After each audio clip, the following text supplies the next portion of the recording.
assembled virtually here today. All right. Terese Svoboda and I are going to be reading some poetry, and we aim not to disappoint. First, a word of thanks to the creative writing program at Purdue for setting up this reading. Katie McMorris, my guardian angel, who's over in the sort of my upper left-hand corner in the mosaic here, has handled all the technical details, which are obviously far beyond me. I would be totally lost without her. So thank you so much, Katie. Thanks a great deal here. Let's see, if everyone could mute themselves during the reading, that would be great. The format for our reading this afternoon is very straightforward. I'll say a few words by way of introduction to Terese. She will read and then introduce me. I'll read, and then both of us are very happy to entertain any questions that you may have. If you do have questions, I think the best thing probably is just to drop them into the chat, and then Teresa and I, we can go back over the chat and pick questions and stuff if you want to do it that way. I think that's good. Terese and I are reading together on the recommendation of our publicist, the inestimable Christina Darling. We both have new books in the works, which we are shamelessly promoting here. Terese and I got to know each other slightly through a joint interview in which we posed questions to each other about our new books. It was a lot of fun, Terese, to do that, and it was great. To start us out, I'm going to read Terese's rather staggering biographical statement. So here it is. The author of 19 books of poetry, fiction, memoir, biography, and translation, Terese Svoboda will publish her 8th book of poetry, theatrics, play poems from Anhinga Press in 2021. Her 4th book, Treason, will be reissued by Doubleback Books in October 2020. Anything That Burns You, a portrait of Lola Ridge, radical poet, appeared in paper in 2018, and Great American Desert, a book of stories, in 2019. She's a Guggenheim Fellow. She has been awarded the Bobst Prize in Fiction, the Iowa Prize for Poetry, a National Endowment from the Humanities Grant for Translation, the Gray Wolf Nonfiction Prize, a Jerome Foundation Prize for Video, the O. Henry Award for the Short Story, and a Pushcart Prize for the Essay. Her opera, Wet, premiered at LA's Disney Hall. Bloomsbury Review writes, Terese Svoboda is one of those writers you would be tempted to read regardless of the setting or the period or the plot or even the genre. As is blatantly evident from all of this, Terese has been recognized and awarded prizes in 7 different genres: poetry, fiction, nonfiction, translation, essay, video, and opera. I know of no other writer with such reach. Today, we will hear poetry, but the poems from her new book, Theatrics, are informed by the genre of drama, which she plays with a great and subversive humor. The last syllable of Theatrics, this new book, is spelled T-R-I-X, which naturally makes us think of tricks, as in Halloween's Trick or Treat, that holiday less than a week away. She subtitles her book Play Poems. These richly provocative puns, a signature of Svoboda's poetry, are meant to underscore the fact that first and foremost, these poems are play, in the sense of ludic entertainment. We're meant to laugh, chuckle, guffaw, splutter, be nonplussed with the giddiness that they inspire in us. So even if you're muted by the conventions of the genre of Zoom, don't hesitate to laugh, giggle, feel silly whenever you get the urge. Terese combines the surreal, the political, and broad slapstick, often in one fell swoop. The subject matter of Terese's new poems is wide-ranging in their play. She addresses Chernobyl, global warming, sex, love, death, James Bond, Shakespeare, the farmer in the dell, Deus ex machina. Terese likes to quote that famous line from Emma Goldman, "If I can't dance, I don't want to be in your revolution." What I admire most about Therese's poems are their incredible quickness. They move at dizzying speed. Their leaps and associations are nigh supersonic. She has such a vibrant and nuanced ear. In a poem that describes the tension between an anonymous man and woman on a beach, she says that they, quote, go into the sunrise bolted one to the other by hands.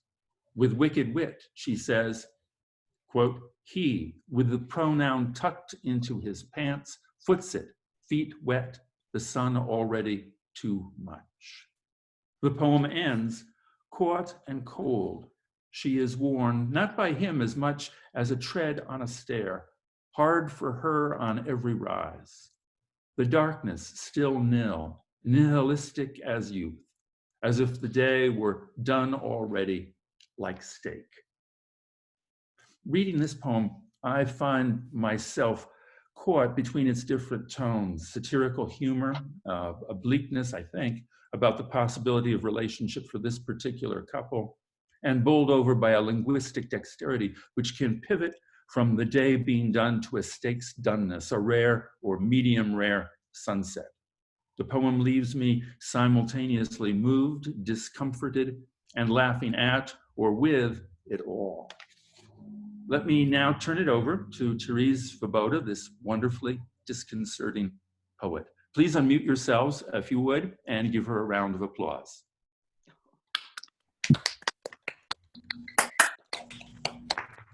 Never had an unmuted applause before. That's really great.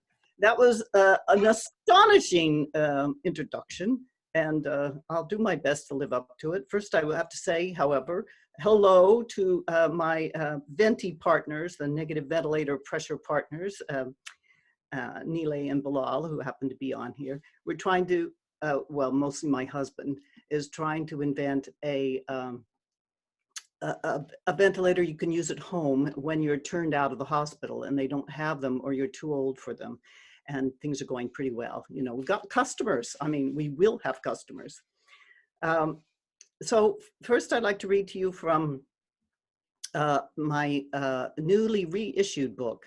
It's my fourth book of poetry and it's called Treason. Well, I should be able to show you the cover. Maybe I will in a minute. But I'll read the first poem in that and another one, and then I'll go to the one that's going to be released.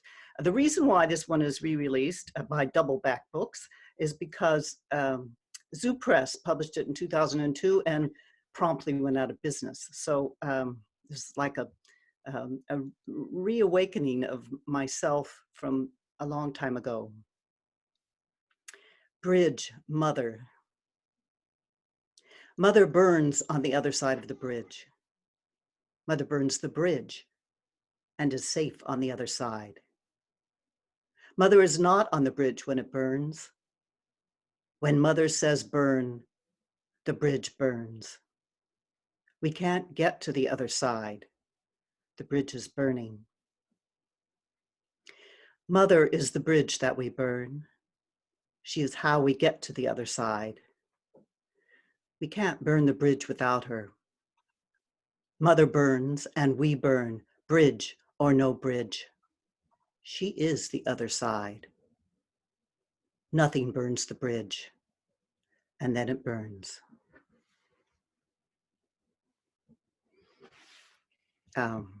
Let's see. The second one from this book is called The Marriage Boat. For those of you who've been on that boat.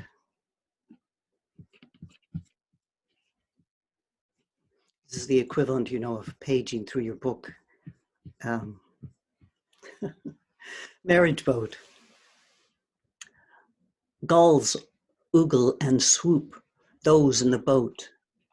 No, gulls ogle and swoop, those in the boat, even those with children, even those with eyes fixed as figureheads. Flesh, flesh, the birds scream. Rope is not the operative word here, but line, as sex alone suggests sibilant potential, not love.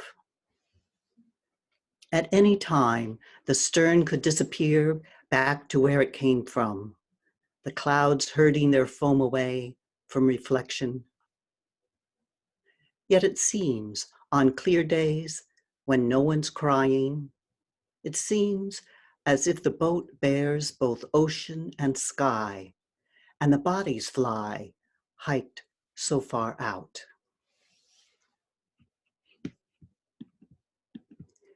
And I will endeavor now to show you the cover. Oh, I don't know if I can get this to really look like anything.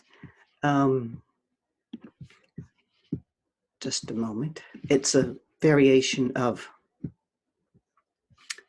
the original, just a piece of it. There it is,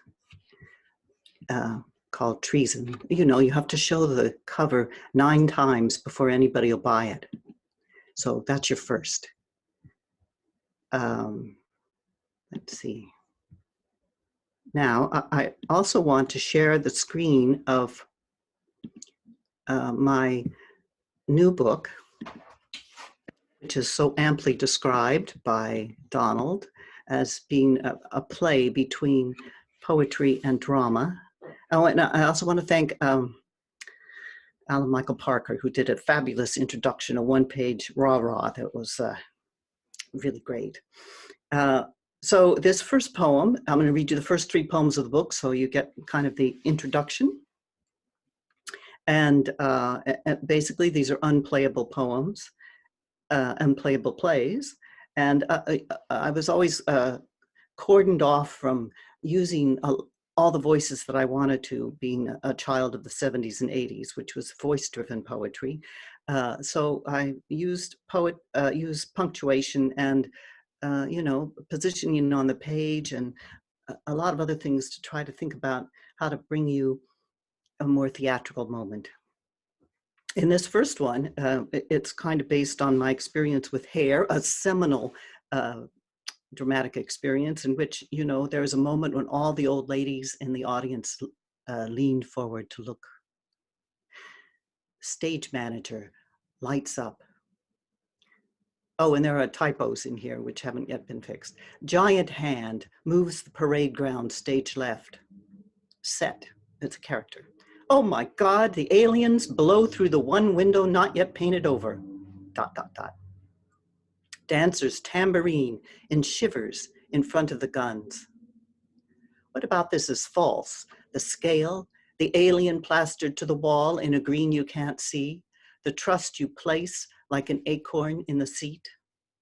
Marching soldiers drape the pretty flowers on the muzzle, whereupon the put upon, for example, the ladies, leap like petals falling off, each a drop of solder for the soldiers, their feet led. Who, me, to the elderly mirror? The play, Hair. Comedian Jack Benny, did you happen to notice if any of them were Jewish? The alien drops its eyes to the credits on paper.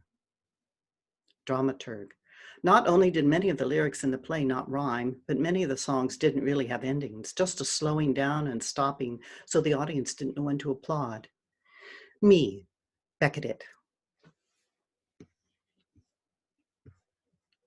So what was I going to say? Oh, well, I also wanted a way to, you know, to stick myself in. So I get a chance to say something once in a while. This one is HBO's Chernobyl. It's a theatrical encounter with everyone that stands on the bridge, you know, watching the explosions in the nuclear power plant, apparently a true story, and a nod to Edward Albee's absurdist theater. I want this to scare you, your eyes so delicate aspic watching. Only one on the bridge lives. The dog cringes from the resignation floating grayly down, which rhymes with nation. Self-interest, a flood of it. The curtains keep fluttering. If the rhino, not the elephant, stalwart in the absurdist room, packed with isotopes, guarded by men full of flesh and blood, withholds catharsis, so be it. We'll laugh, but someone has to wonder, someone with the I-ams to put out the flames, or the leisure, no, the terror, to compose the bridge 30 years later. The spectators do not yell as if a war or even a holiday beckoned. That cat on the couch, the bird twitchy on the pavement after the school-bound kids chase off screen. No animal was injured in the making of the media, and no farmer refused to harvest Ukraine's wheat. Knowledge was eaten, a plume of it. And all the rain there is cannot quench the truth, nor evacuate it. Man imagines this, and this comes about. The brain folds. Ask the media. I'm not going to read you anything about Trump today. A round of applause, I hope. Here's the third one. So, and it kind of shows you the range of the book also, which is, highly experimental like the first one, a little more conversational the second, and this one is a totally different way of thinking about the theater in poetry. Across the stage of the plains, interstate, Dell and plains, there is a scene where they run out of gas.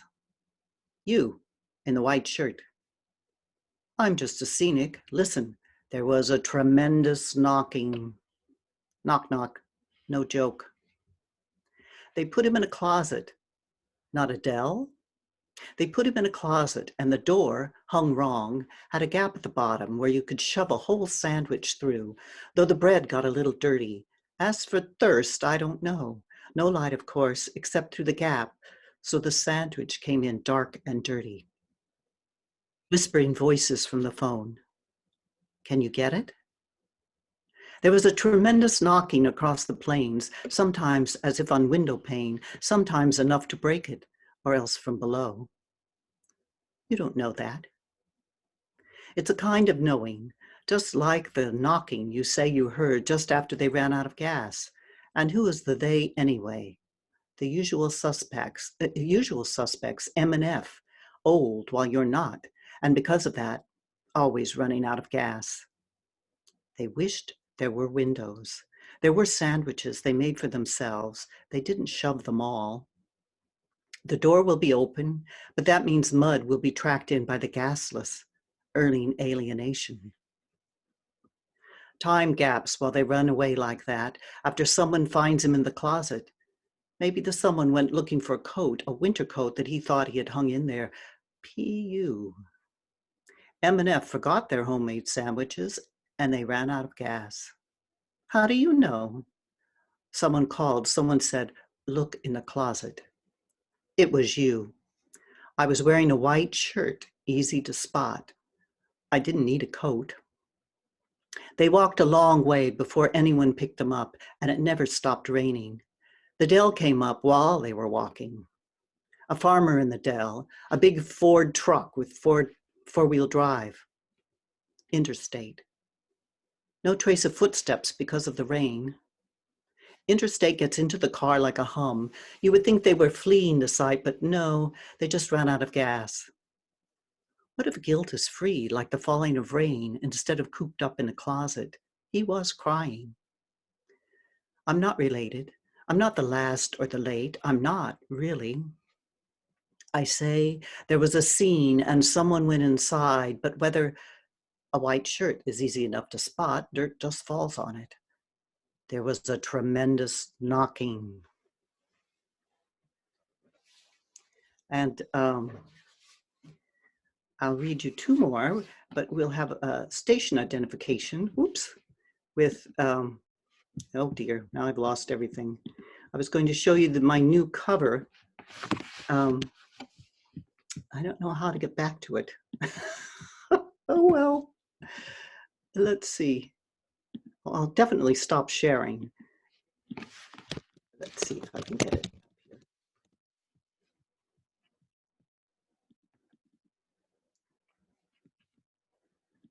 Oh,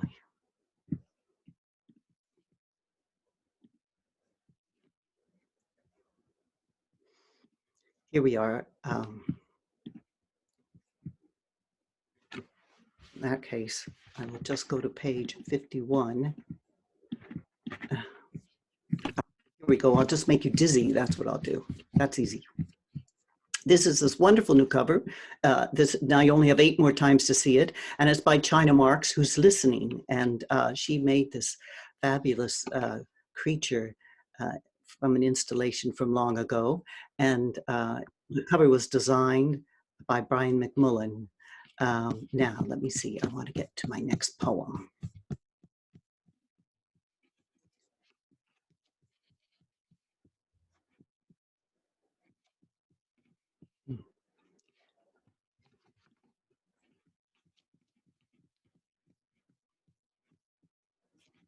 It's called, in fact, Alphabet.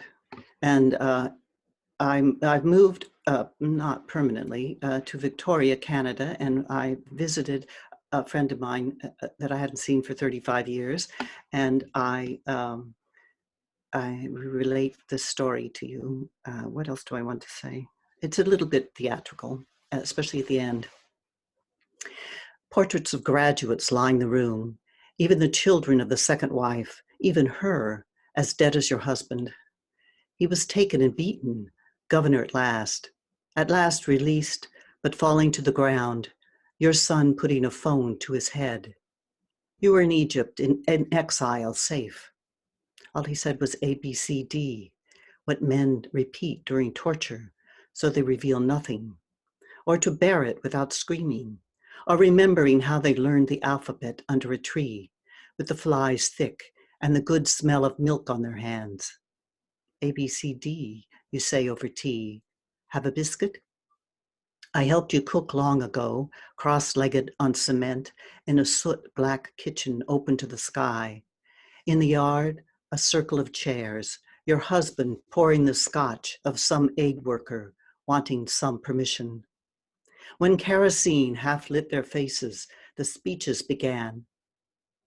Rhett tried to hush them, but they went on and on into the absolute black of the Sudanese night, democracy off stage, just a little beyond.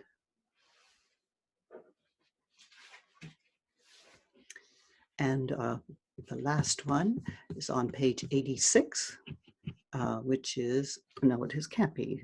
My dyslexic self has confused it. So we are, here it is. Writer doesn't mention the trap door. So it's a little funny. My end of this reading should be a little funny at the end. Okay, first actor, turn up the Klieg's. Second actor, don't call me actress. Beatrice is good. You called the last one Penelope. Penny in the plea bargain scene. Cheap. First actor, look, if someone's looking for me, are they going to yell first actor? Ben is better. But better if we don't alliterate. Beatrice, Ben, no gravitas, no gravy. Beatrice, but it's Dante-esque, lost in the woods because of me, not the plea bargain. On second thought, call me Ishmael or even Cheryl. Ben, the waves plunge us deeper, hang on. Beatrice, Ham, it has to be Ham. It's a nice biblical name. Ben, impugning me, or actor eats ham sandwich before the plea bargain. Remember, I'm observant, vegan, low salt, no gluten. Beatrice, stick to the script, literally like duct tape. I have a babysitter and she goes home in an hour. Ben, lost in space, I can do that. Beatrice, the bassinet in the living room, the sadness and anger of maternity, not to mention the trap door. Ben, oops. Beatrice, only 4 more lines. Nobody liked Ben anyway. Writer, she follows him everywhere. So thank you. And I'll stop sharing and introduce you to Don, the main feature here. Donald Platt is the author of 7 volumes of poetry. In addition to the one you're going to hear from, One Illuminated Letter of Being. These books include Man Praying, Tornado-esque, a wonderful title, Dirt Angels, My Father Says Grace, Cloud Atlas, and Fresh Peaches, Fireworks and Guns, another wonderful title. His poems have appeared in the New Republic, American Poetry Review, Poetry, Paris Review, Nation, Kenyon Review, Georgia Review, Southwest Review, Tin House, Plowshares, Southern Review, Iowa Review, and Yale Review, as well as many other national journals. He's recipient of 2 fellowships from the NEA and 3 pushcart prizes. 3 of his poems have been anthologized in Best American Poetry Series, and he teaches, as you know, most of you, in the MFA program at Purdue. Eduardo Corral writes of this wonderful book that you're going to hear from. He says, rooted in the fertile ground between narrative and lyric, Donald Platt's new book illuminated the disquiet before and after the passing of a parent. Long known for their formal intelligence, his tercets reel in and out of splendor and the uncanny. April's hand has strung the black branches of the redbud with amethyst beads and counts out on that abacus my mother's last days. Deeply moving, but clear-eyed, these poems remind us solace shimmers with loss and love. The unfathomable glitters in this book. And I had that wonderful privilege of having long conversation with Donald about this book, which was indeed very moving, adept and elegant. Over to you, Donald. Thank you so very much. Just if everyone could just unmute themselves and give Terese a round of applause, please. Yeah. Yay. Woo. Thank you so much, Terese, for that wonderful, that spirited reading, spirited in all senses of the word. And it's wonderful to see the poems on the page and see what you're doing with obviously the stage directions, the parenthetical stuff. It's kind of cool. It's really cool. Okay. I suppose I should, you're great. I don't have all the technology down, so I can't like do the screen thing, but I can show you the cover of this book, which is One Illuminated Letter of Being. The cover image is it's a colorized photograph by Susan Gardner, who edits Red Mountain Press, the press that brought out this particular book. And it's a lovely, I just love holding the book. They did a wonderful job in production. It's just, it's a pleasure. And so anyway, thanks to Red Mountain Press and to Susan Gardner, certainly. I'm gonna read for about 25 minutes with very little commentary between poems from this new book, One Illuminated Letter of Being. The book describes the dying and death of my very ancient mom. She was almost 97 years old when she died. It was very much in the natural course of things, but as with the passing of any parent, one goes through a great deal of emotion and perplexity, confusion, sadness, all of these things. And I try to get all of this into the poems that I'll read this evening, or actually not evening, afternoon. The book is arranged narratively, it's temporally linear, and it follows the turning of the seasons. Many of the poems have images of the natural world, which become an antidote, I think, to the grief. I just kept looking out at the natural world, and almost for solace, something to hold on to, I guess, during the experience. And I actually like to think that while the book is about death, it's also about life as well. So here we go.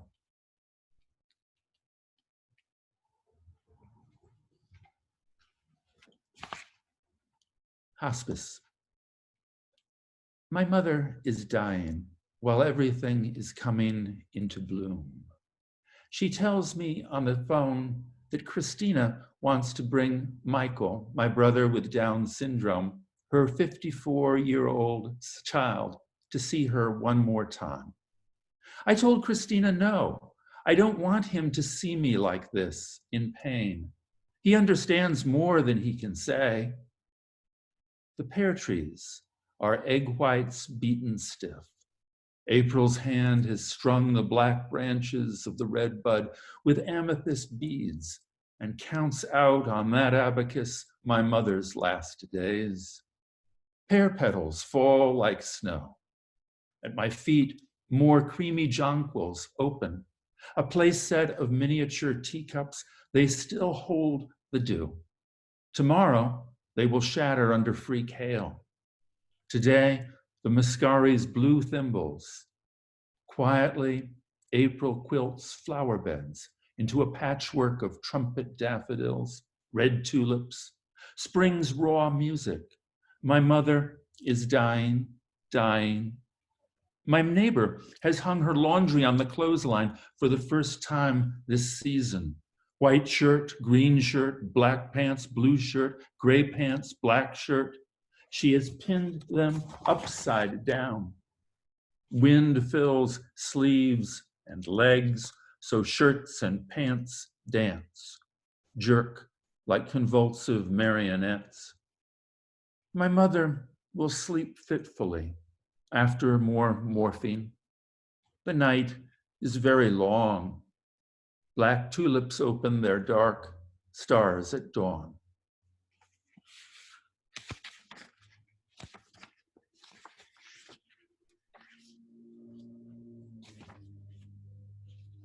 Fantaisie.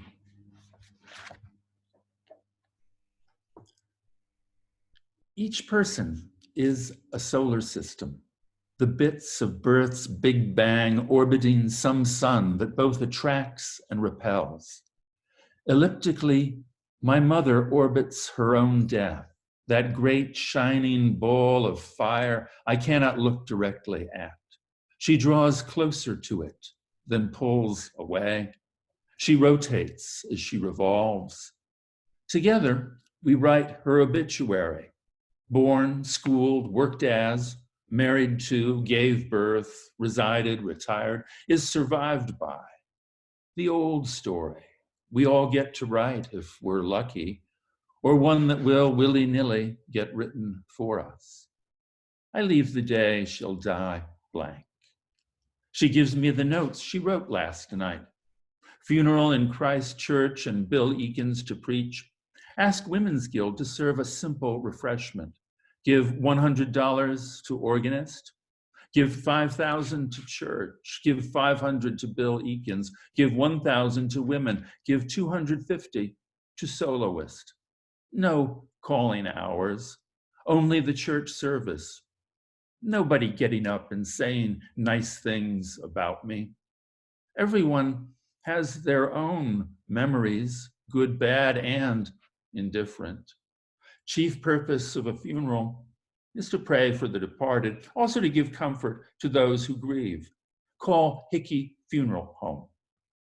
As an afterthought, she added, ask Charlene to play Saint-Saëns' Fantaisie for violin and harp. You'll need to find a harpist. Everyone needs a harpist to accompany her living and her dying. No one to turn to but the seated marble harp player at the Metropolitan Museum of Art, early Cycladic, 11.5 inches high. He embraces the D-shaped instrument whose top is ornamented with the head of a waterfowl. Against his right thigh and stone shoulder, he rests the weight of the instrument. It has no strings. His raised right thumb plucks 5,000 years of silence.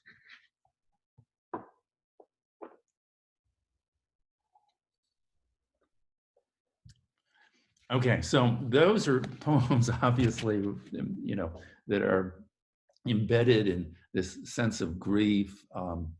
And the next poem has grief, but I also hope it has a little humor too, just to lighten things up a little bit. Okay, happy day. My mother is dying. Dana and I are making out, rutting like teenagers in heat in the front seat of our hybrid SUV, while simultaneously watching the 4th of July fireworks through the moonroof. It's Little Nashville, Indiana, capital of ticky-tack, more kitsch per square inch than any place I've ever been. The fireworks burst like Fabergé eggs over ethereal day spa and salon, peace, rejuvenation, relaxation, over Schwab's old-fashioned old-time fudge, over Madeline's gift gifts for home and happiness, over Chateau Joe Winery, over music and mayhem, guitars and knives, over Pathway Christian Books, The House of Jerky, beef, venison, kangaroo, cheese curds, buffalo, trout, boar, pickles. My mother is dying. It's the birth of our nation. My hand on Dana's thigh, her hand on my red, white, and blue orgasm of fireworks over Rawhide Ranch, offering year-round trail riding, hay rides, and zip lines, over lemon shake-ups, over welcome everyone pork barbecue meal deals, over the poster of Uncle Sam pointing his finger at me and saying, I want you on a Harley. Irony is almost everything. Rilke was dead wrong when he said, search into the depths of things. There, irony never descends. My mother is dying. Dana and I are still breathing. Everyone is dying for the caramel corn cottage with its double-dipped caramel corn, extra sweet and crunchy, Chicago-style caramel corn light, caramel delights. At St. John the Barefoot Books and Icons, Christ the Savior dies every day on his gilt cross for each of us. For Carol's crafts, gifts, and collectibles. For Miss Moonpenny's apparel and accessories. For Moonshine Leather Company. For a man-sized plastic gelato ice cream cone. Kaleidoscopes, tote bags, saltwater taffy. For the Melchior Marionettes celebrating in Nashville their 30th anniversary. For Johanna Lee Bathology, with its clawfoot enamel bathtub filled with dirt and planted with pansies and philodendrons out front. Christ dies daily for all the little signs with their too cute sayings. King of the grill. We interrupt this marriage for hunting season. Getting a dog is your only chance to choose a relative. The trouble with children is that they are not returnable. Either you love bacon or you're wrong. The Surf Shack sells psychedelic longboards 800 miles from the ocean. Chimes are 20% off. That's just crazy talk. There's a gravestone carver advertising $6 a letter, $3 a number, $10 for stone. I don't want my mother buried under Brown County brownstone. Next to a one-way sign pointing down an alley, some wag has hung on a brick wall a sign that is a fist with extended index finger, and underneath, brewery, this way. Miller's Homemade Ice Cream sells tin roof sundaes, Dusty Road sundaes. My favorite firework is my tongue around Dana's right nipple. We all will eat dirt one day. When will my mother die? I could ask Rebecca Bartlett, psychic, clairvoyance, precognition, medical intuition, energy scan to pick up specific health issues, pet psychic, telephone readings available. But her shop is closed and dark. My favorite firework is the orange one that looks like a weeping willow painted on black velvet. Like it, we make a loud noise, last less than 5 seconds, and leave a tree of smoke. I like the sign that says, I'm open when I'm here. I'm closed when I'm not.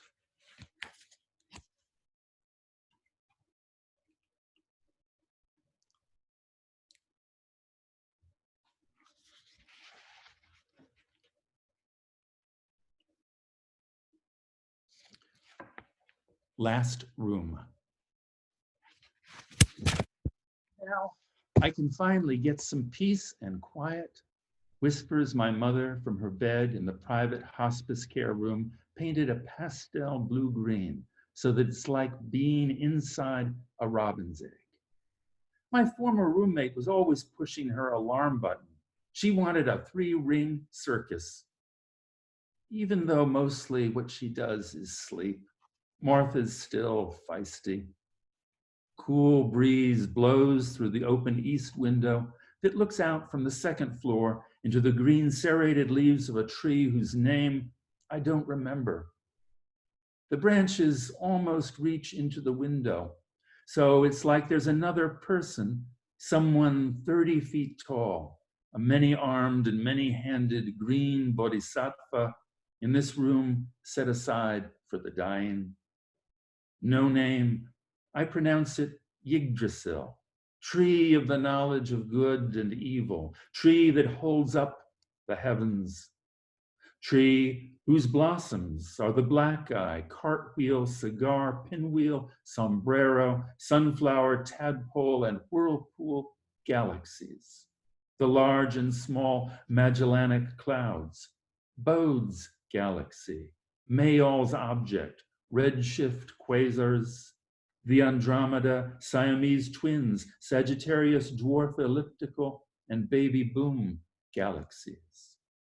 At the center of Omega Centauri, a black hole opens. We are its star pollen. I'm being silly. The tree is just a white ash I should have recognized immediately. I slip a silver CD into the Bose player, and the Allegro Vivace of Mozart's Piano Concerto No. 14 in E-flat major rumbles like thunderheads. The rapid run of piano notes is the white ashes leaves rippling in the breeze that's picking up as a new front comes in. The wind is playing the ash tree as if it were a green and growing Steinway grand, whose only music is this rustling hush and thrash of branches. My mother's oxygen concentrator sighs and hisses. She gargles, coughs up phlegm. Each least noise becomes a part of the day's haphazard score, soundtrack for my mother's dying. The trees, glossolalia, its praise I cannot translate. From the room across the hall comes the TV's ostinato, a sitcom's knee-jerk laugh track. I pretend my mother won't die as long as Mozart's playing. 2 days ago, I brought Michael, my brother with Down syndrome, to visit her. A month ago, she hadn't wanted to see him, was afraid that her skull-like head and jack-o'-lantern face, 4 holes for eyes, nose, mouth, hacked out of wrinkled flesh with a kitchen knife, would terrify him. Instead, he shook her hand, as always, and smiled.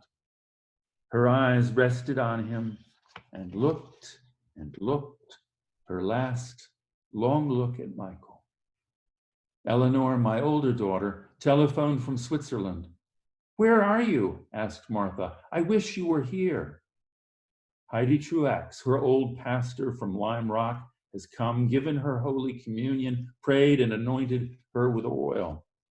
This morning I called 93-year-old Lois and put her on a speaker with Martha, who could no longer hold the receiver to her ear.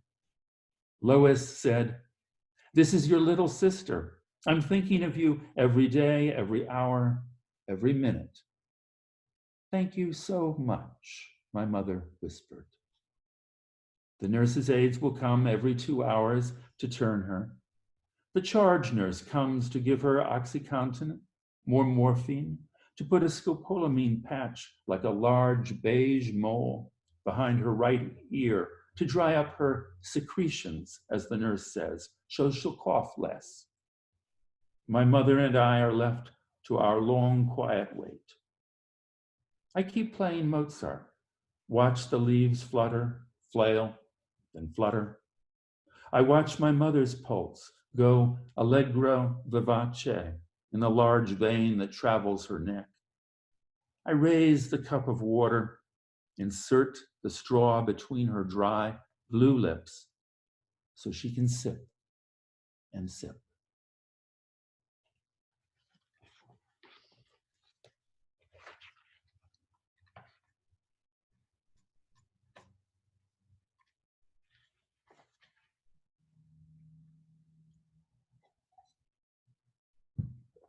And now a run of 4 poems in the wake of my mom's death.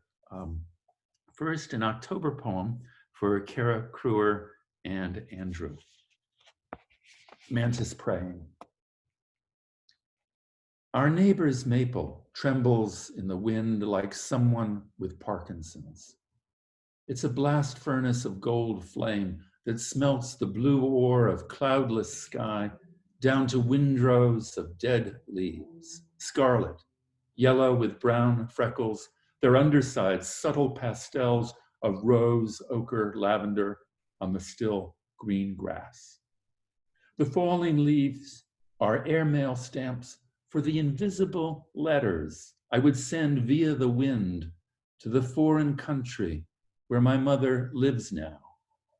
There they speak another language, one I do not understand, its words so full of glottal stops and glides, it would be like trying to translate the sound the wind makes through black branches and autumn leaves. I would tell you, Mother, in my lost letters, that I think of you every day.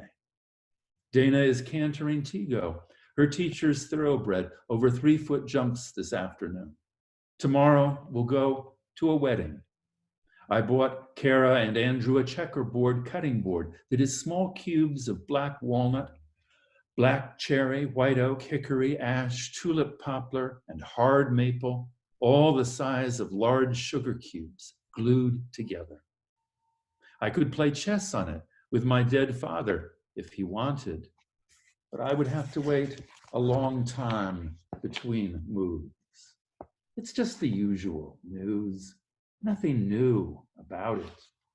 A crimson maple leaf twirls down onto the deck's gray boards. The salutation of the letters I never send is dearest no one, or dearest flagstone I walk on, or dearest October, air that's turning colder. All afternoon, I've been watching a praying mantis whose back is one broad blade of brown grass overlapping a larger blade of green grass, slowly climb the black wrought iron of a deck chair. With 4 hinged hind legs, it clambers up the iron like an anorexic ballerina. It stops mid-step and holds stalled arabesques. Arriving at the top, it raises 2 twiggy forearms in prayer, reaching, feeling for what isn't there.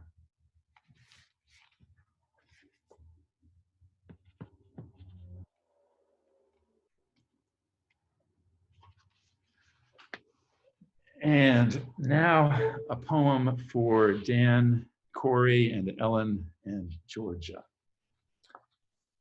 Illuminación. I could have died when a black car ran the red light, hurtled toward me through the intersection. Half a second before impact, I saw it coming, stamped on the gas pedal to avoid inevitable collision.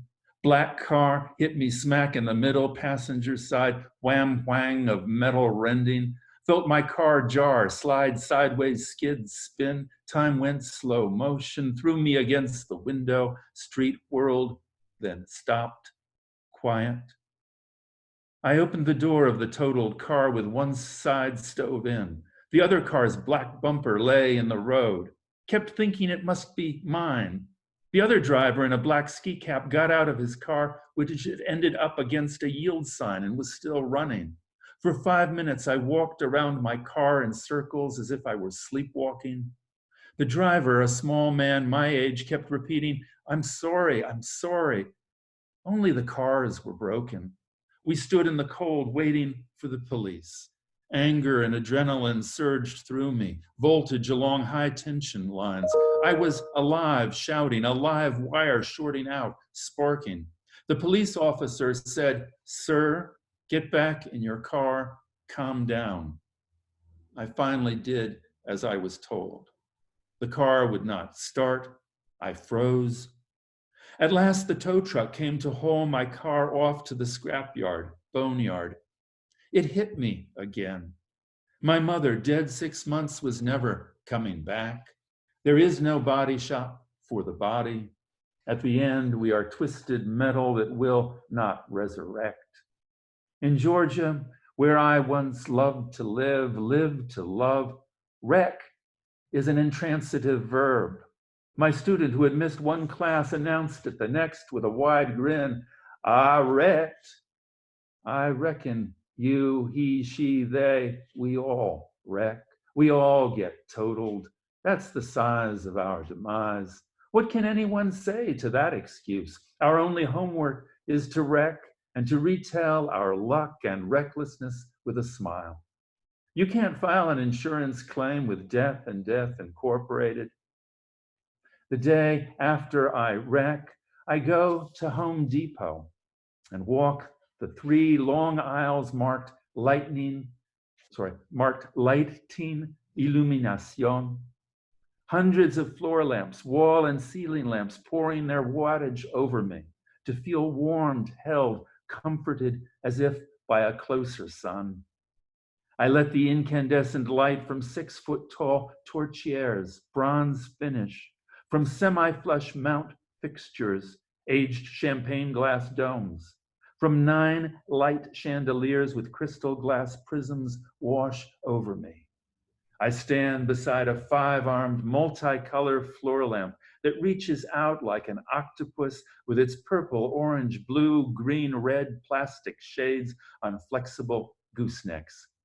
I watch the cone-shaped lava lamp heat up, pink bubbles of all sizes rising like planets with their moons through blue-black outer space. So many fragile lights, glass beaded shade with polished nickel finish, tulip pendant, upside down blossom of green Tiffany glass. We are lights someone turns on, then off. A black car speeds through a red light and crashes into my white Prius at twilight. We are dusk to dawn lights. Only the darkness makes us shine. Here's a disco ball with stars, black finish. The black ball turns and turns. Its blue, red, orange, green stars burn, throw colored shadows on the walls. A warning runs around its base. Keep from the reach of small children. Child, hold hard this disco ball, our earth. Okay, I'm going to do 2 more poems. One is a short one, from which the title of the book comes. Wisteria. My mother comes back as the mock oranges white blossoms with yellow anthers, their faint, sweet scent that the scant breeze blows to me. It's flowering for the first time. I sink my hands into the dirt, get closer to the taproot of the huge dying elm, which spreads its black limbs over me against blue sky in such eloquent gestures of grief that I remain kneeling in the flower bed, weeding, staring up. Wisteria waits in a black plastic gallon bucket to be planted. My dead mother loved the color of wisteria. The white label calls it Wisteria frutescens, amethyst falls, and says its vines will grow 20 to 30 feet. I'm building it a trellis, 2 treated 4x4 posts anchored in concrete, set 12 feet apart and strung with horizontal galvanized steel cable. I'll train the wisteria's wrought iron vines to climb and twine through these staves to become a sprawling G-clef that will flower into late spring's lavender notes, cross-pollinated by bees, its sound and scent carrying far beyond our backyard. On the harp strings of the trellis, it will blossom again and again into one illuminated letter of being.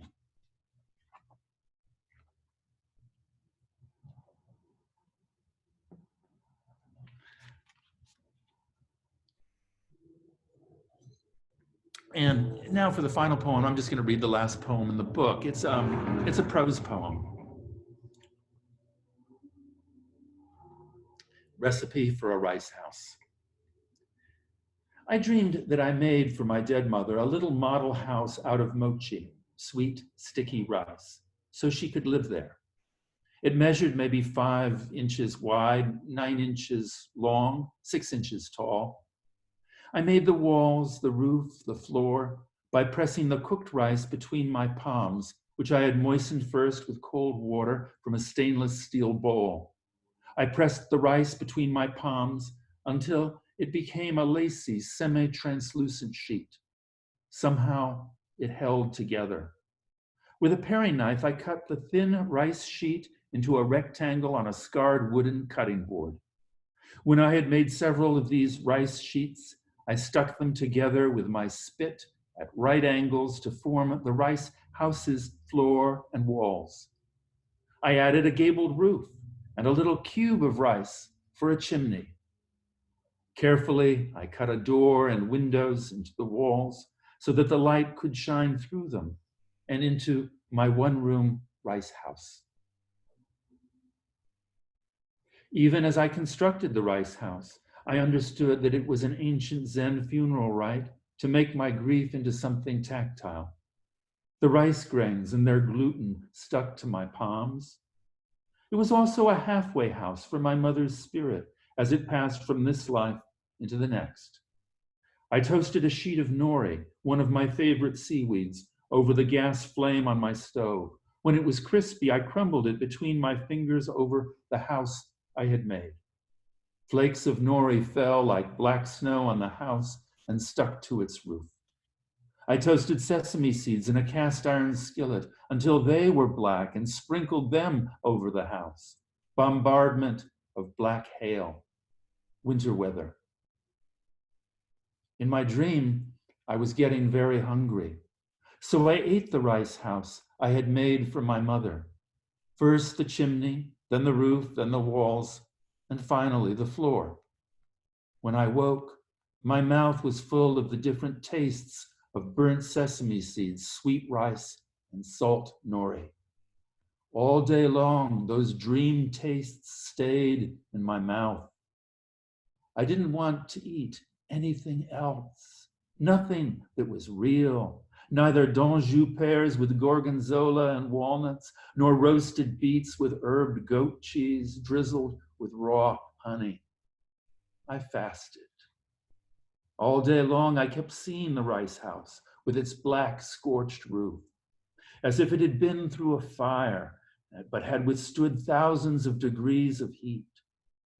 My mother has become this dream. She is inflammable. She lives in the cramped rice house whose walls I devoured because I got hungry and couldn't wait to eat before I woke up. Now she is released and floats free from that burned house, up towards the sun's greater conflagration, sky cauldron boiling over. She becomes one with that fire. It cannot consume her. Thank you very much. Woo! Go Dawn! Woo! Hey all, thank you so much for being such an attentive audience for both Terese's and my poetry. I don't know if anyone has questions, but if anyone does, do just shout them out, I guess. Yeah. Any questions at all?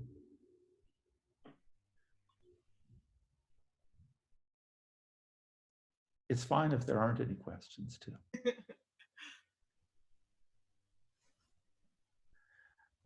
Okay, let's call it an afternoon, I think, then, unless going once, going twice. Okay, alrighty. Thank you so much for coming. Thank you, Terese. Applause for everybody here, for all of you. Thank you. Thank you.